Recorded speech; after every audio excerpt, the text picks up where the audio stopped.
Sulawesi Selatan menjadi rumah bagi sejumlah suku di Indonesia. Suku Toraja, suku Makassar, suku Mandar, dan suku Bugis merupakan 4 suku terbesar yang berasal dari provinsi tersebut. Melansir mengenal budaya suku Bugis, karya Kapojos dan Wijaya. Suku Bugis merupakan suku terbesar yang mendiami Sulawesi Selatan.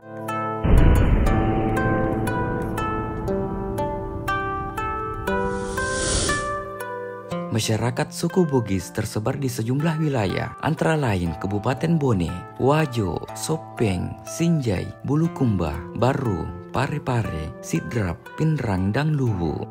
Lebih lanjut, Kapojos dan Wijaya menjelaskan bahwa suku Bugis termasuk ke dalam golongan suku Melayu Deteru atau Melayu Muda.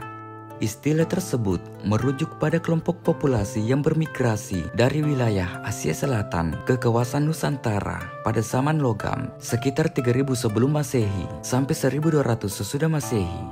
Kata Bugis berasal dari kata Tougi yang berarti orang Bugis, papar Kapojos dan Wijaya dalam jurnalnya. Suku Bugis disebut memiliki budaya yang khas dan berbeda dengan kebanyakan suku di Indonesia. Keunikan peradaban suku Bugis di masa lalu disebutkan dalam sejumlah literatur budaya. Mereka, suku Bugis adalah contoh yang jarang terdapat di wilayah Nusantara. Mereka mampu mendirikan kerajaan-kerajaan yang sama sekali tidak mengandung pengaruh India. Dan tanpa mendirikan kota sebagai pusat aktivitas mereka, tulis Christian Pelras dalam bukunya yang berjudul Manusia Bugis. Sejarah suku Bugis dalam naskah Surek Galigo. Surek Galigo merupakan manuskrip anonim berupa mitos atau epos yang bercerita mengenai asal-usul suku Bugis. Naskah ini menjadi bagian yang tak terpisahkan dari identitas kebudayaan Bugis. Merujuk pada tulisan Kapojos dan Wijaya, Surek Galigo menceritakan awal mula dihuninya negeri Bugis. Menurut naskah tersebut, sejarah ini dimulai saat Batara Guru dari Botinglangi, dunia atas, yang bertemu dengan Wenyelitimo dari Buri Liung, dunia bawah di Tanah Luwu. Naskah tersebut ditulis dalam bahasa Bugis kuno. Masyarakat suku Bugis menganggap naskah tersebut sebagai kitab sakral.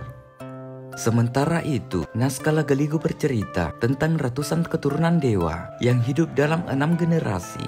Turunan tersebut dipercaya hidup pada masa kerajaan di Sulawesi Selatan. Budaya merantau suku Bugis.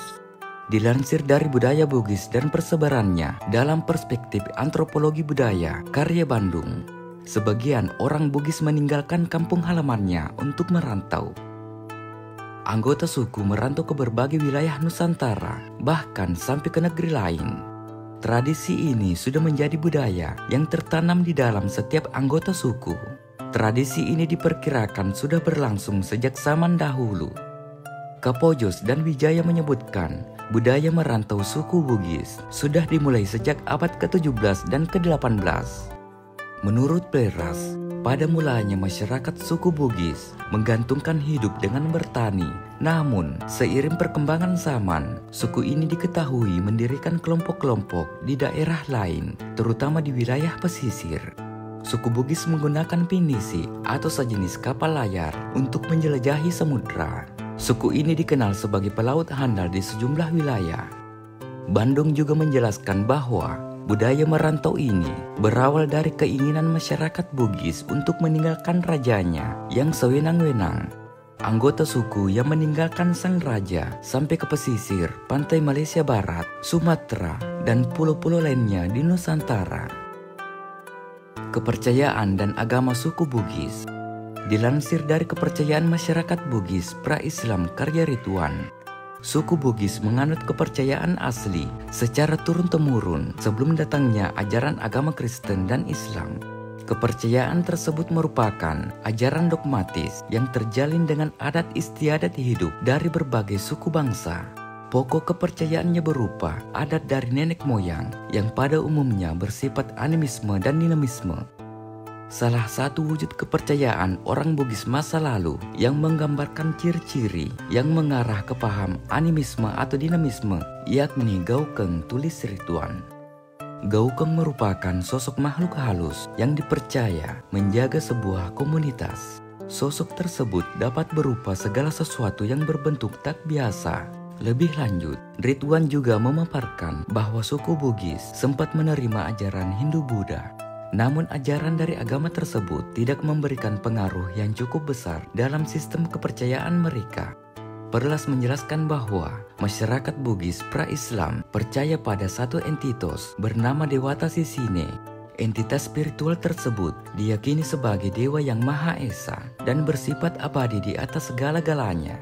Dewata Sisine menjadi awal mula dari terciptanya alam semesta dan dewa-dewa lainnya. Suku Bugis juga meyakini bahwa turunan Dewata Sisine menjadi awal mula kehidupan di dunia. Rumah tradisional suku Bugis. Berdasarkan makna dan nilai-nilai kearifan lokal, arsitektur rumah tradisional Bugis atau Bola, karya Lente. Suku Bugis mengenal dua jenis rumah tradisional, yaitu Soraja dan Bola. Soraja merupakan sebutan untuk rumah adat yang ditinggali oleh raja atau keluarga bangsawan. Sedangkan Bola merupakan sebutan untuk rumah adat rakyat atau orang biasa. Soraja dan Bola memiliki struktur yang sama, tetapi Soraja memiliki bentuk yang lebih besar dibanding dengan Bola, tulis Lente. Arsitektur rumah tradisional Bugis memiliki 3 bagian, yaitu rakeang atau bagian atas rumah, ala bola atau bagian tengah, dan awa bola atau bagian bawah rumah.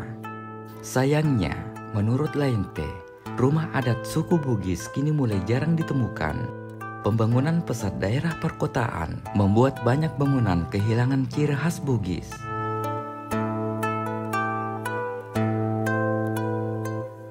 Mungkin cukup untuk konten kali ini, membahas tentang Bugis, suku terbesar di Sulawesi Selatan. Semoga bermanfaat. Jika ada kesalahan mohon dimaafkan. Tetap ikuti konten-konten kami selanjutnya di channel Mungkar.